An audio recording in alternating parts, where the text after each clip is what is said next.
loves, I hope all is well. I just wanted to touch base about the last couple of weeks of March.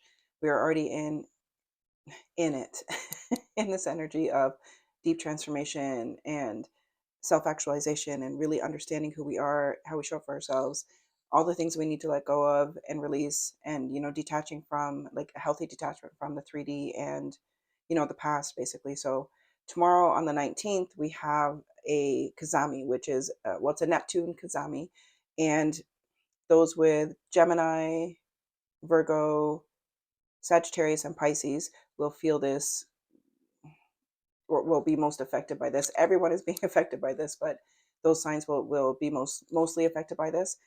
So it's experiencing spiritual downloads and gaining clarity in our relationships with ourselves, with the people closest to us, and really allowing ourselves to be in this place of forward motion. So it's revealing anything that's hidden. It's a decision making time, like what's working, what's not, what foundations are healthy and secure, which ones aren't. Releasing and letting go of releasing and letting go of relationships that no longer are aligned with who we are in this moment, and relationships that don't support your growth and your peace and the life that you're creating for yourself, the life that you are stepping into with all of these changes and all of these shifts happening. So what relationships bring out the best in you? What relationships support the peace in you? What relationships help you to be the best version of yourself and help you to be the most authentic you? So it's like asking yourself, what relationships feel peaceful? What relationships feel harmonious and supportive and loving and authentic and honest and safe and secure in being who you are, safe and secure in being yourself? Like, where do you feel, what relationships do you feel safe and secure in being yourself, with the people around you, whether it's friendships or family or romantic partners, whatever. But this Kazami tomorrow on the 19th is really asking us to be in that place of acceptance and acknowledgement and understanding. Then on March 22nd, we have Venus retrograde in Aries. So Venus is already retrograde in Aries. So this Kazami in Aries is really going to mostly it's going to affect everyone, but those with a lot of Aries, Libra, Cancer, and Capricorn placements are really going to be feeling this more intensely. So it's a potent time for reassessing our personal values, our relationships, um, our sense of self-worth, our sense of, who we are and how we show up for ourselves in the world. And, Aries is a fire sign, so it's burning away everything that's outdated and unaligned and not allowing us to, like, or blocking us from standing in our true power and standing in our fullness. And it's those aspects from the past that we've been programmed with, or those triggers or those seeds that were planted in a sense of who we were then rather than who we are now. So it's really important to be with this energy, to allow it to show you and encourage you to, be your authentic self and stand in your full power. And it's really forcing us, pushing us and propelling us, um, and encouraging us, let's just say encouraging us to make bold revelations and have the courage to initiate the changes needed, in our lives. And it has to come from our heart so that we are being authentic to ourselves and truly being in this alignment with our infinite possibilities and our authentic selves. So it's a reflection on personal desires and values. And Venus supports that self-love and supports that clarity, especially because she's in retrograde right now. But it's really asking us to harness the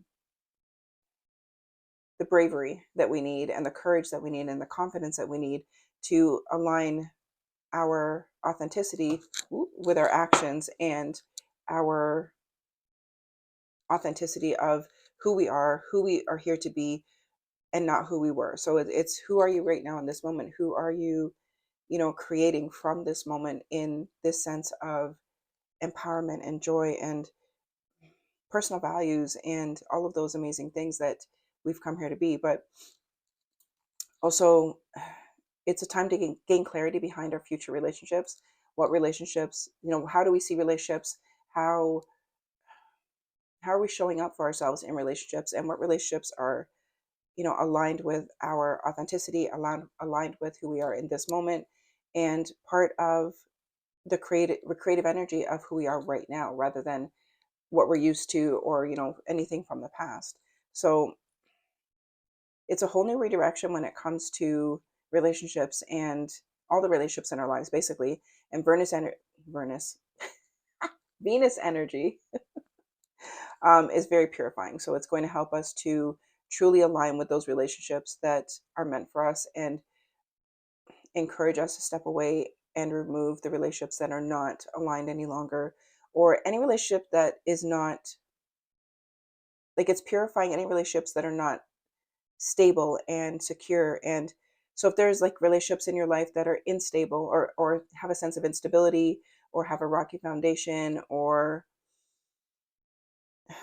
any kind of relationship or situation where you are undervalued, or you feel like you have to dim your light and you can't be your authentic self, and you're not able to just be who you are, and truly evolve and be aligned with the aspects of yourself that are more in tuned with, what's to come, so to speak. So it's clearing out all of that energy, and it's really important for us to allow ourselves for, things to shift and change and become what they are, and unbecome what they're not, what they're not.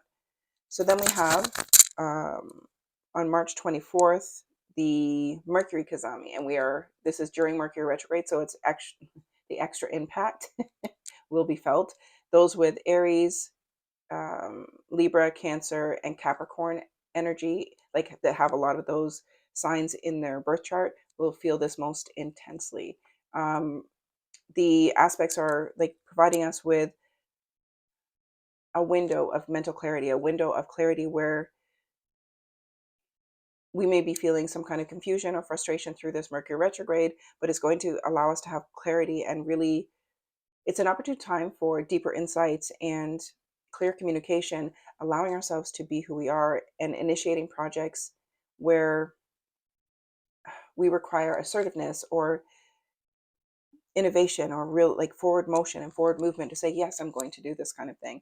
So it's all of that will come into a sense of clarity, I guess you would say.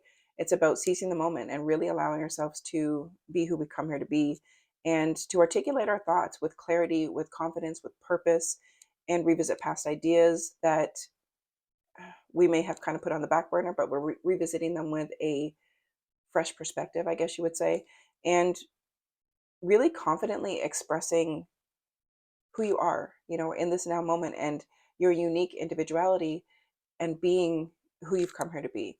So it's really important to utilize this energy for your betterment, and to allow yourself to be you, basically.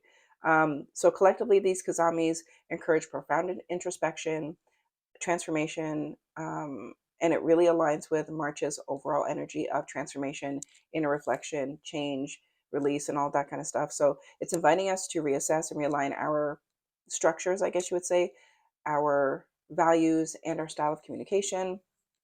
It's fostering intense growth. It's fostering a sense of uniqueness in who we are, but also in that collective sense of we're here for something bigger, and bigger than us, basically. So it's personal growth, deeper connection to your authentic self, and really standing in your power, basically. Um, and we also have on the 30th a big energy, which I will do another video about, because it's a lot. And it's amazing, don't get me wrong, it's a phenomenal thing. But on the 30th, the planet of Neptune, it's a planet associated with dreams, spirituality, illusions, and it's transitioning into Aries. So Aries, again, being a fire sign, and Aries has a lot of energy this month because we're burning away. It's a phoenix energy, shedding, releasing everything that's not aligned with us. But this is a big shift, and Neptune's first entry into Aries. This is Neptune's first entry into Aries in 150 years. So we'll talk about that another time. Okay. Have a good one.